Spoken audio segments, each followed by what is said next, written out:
Hechos de los Apóstoles capítulo 21. Después de despedirnos de los ancianos de Éfeso, navegamos directamente a la isla de Cos. Al día siguiente llegamos a Rodas y luego fuimos a Pátara. Allí abordamos un barco que iba a Fenicia. Divisamos la isla de Chipre, la pasamos por nuestra izquierda y llegamos al puerto de Tiro en Siria, donde el barco tenía que descargar. Desembarcamos, encontramos a los creyentes del lugar y nos quedamos con ellos una semana. Estos creyentes profetizaron por medio del Espíritu Santo que Pablo no debía seguir a Jerusalén. Cuando regresamos al barco al final de esa semana, toda la congregación, incluidos las mujeres y los niños, salieron de la ciudad y nos acompañaron a la orilla del mar. Allí nos arrodillamos, oramos y nos despedimos. Luego abordamos el barco y ellos volvieron a casa. Después de dejar Tiro, la siguiente parada fue Tolemaida, donde saludamos a los hermanos y nos quedamos un día. Al día siguiente continuamos hasta Cesarea y nos quedamos en la casa de Felipe el evangelista, uno de los 7 hombres que habían sido elegidos para distribuir los alimentos. Tenía 4 hijas solteras que habían recibido el don de profecía. Varios días después llegó de Judea un hombre llamado Ágabo, quien también tenía el don de profecía. Se acercó, tomó el cinturón de Pablo y se ató los pies y las manos. Luego dijo: «El Espíritu Santo declara, de esta forma será atado el dueño de este cinturón por los líderes judíos en Jerusalén y entregado a los gentiles». Cuando lo oímos, tanto nosotros como los creyentes del lugar le suplicamos a Pablo que no fuera a Jerusalén.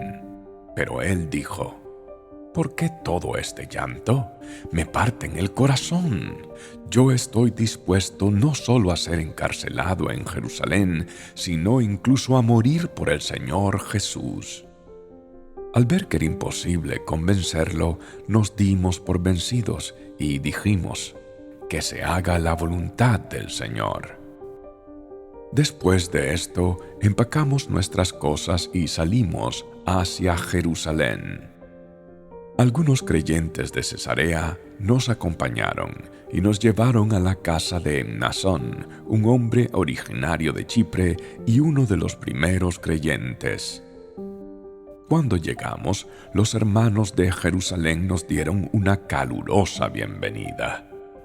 Al día siguiente, Pablo fue con nosotros para encontrarnos con Santiago y todos los ancianos de la iglesia de Jerusalén estaban presentes.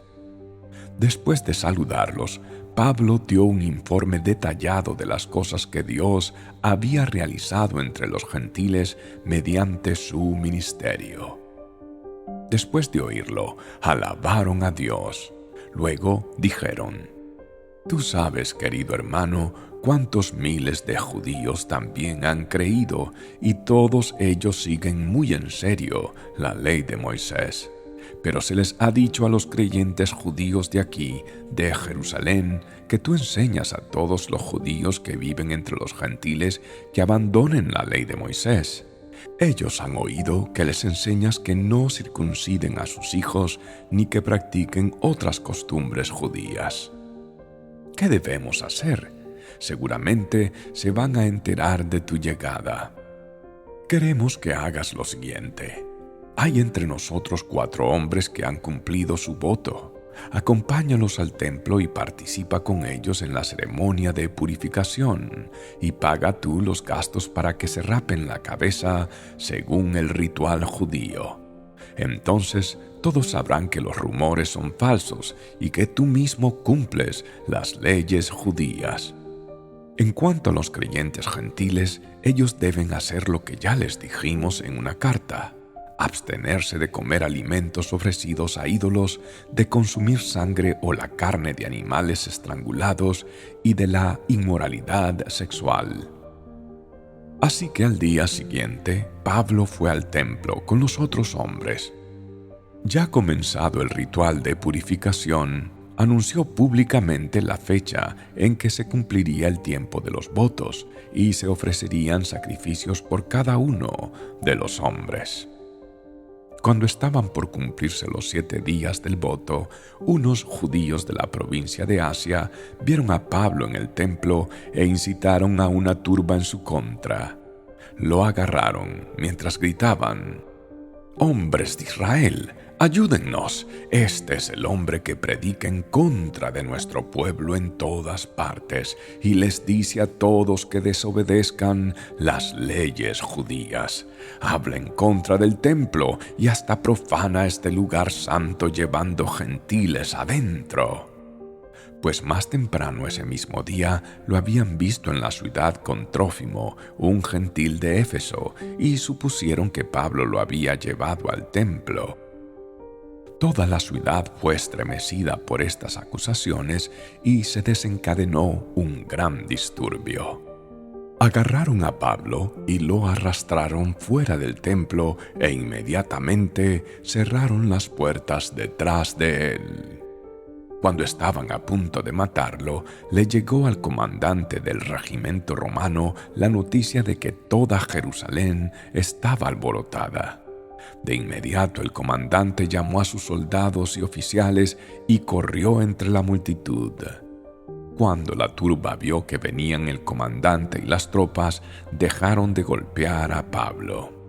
Luego el comandante lo arrestó y ordenó que lo sujetaran con cadenas. Le preguntó a la multitud quién era él y qué había hecho. Unos gritaban una cosa y otros otra. Como no pudo averiguar la verdad entre todo el alboroto y la confusión, ordenó que llevaran a Pablo a la fortaleza. Cuando Pablo llegó a las escaleras, la turba se puso tan violenta que los soldados tuvieron que levantarlo sobre sus hombros para protegerlo. Y la multitud seguía gritando desde atrás: «¡Mátenlo! ¡Mátenlo!». Cuando estaban por llevarlo adentro, Pablo le dijo al comandante: «¿Puedo hablar con usted?». «¿Hablas griego?», le preguntó el comandante sorprendido. «¿No eres tú el egipcio que encabezó una rebelión hace un tiempo y llevó al desierto a 4.000 miembros del grupo llamado los Asesinos?». «No», contestó Pablo, «soy judío y ciudadano de Tarso de Cilicia, que es una ciudad importante. Por favor, permítame hablar con esta gente». El comandante estuvo de acuerdo. Entonces Pablo se puso de pie en las escaleras e hizo señas para pedir silencio. Pronto un gran silencio envolvió a la multitud y Pablo se dirigió a la gente en su propia lengua, en arameo.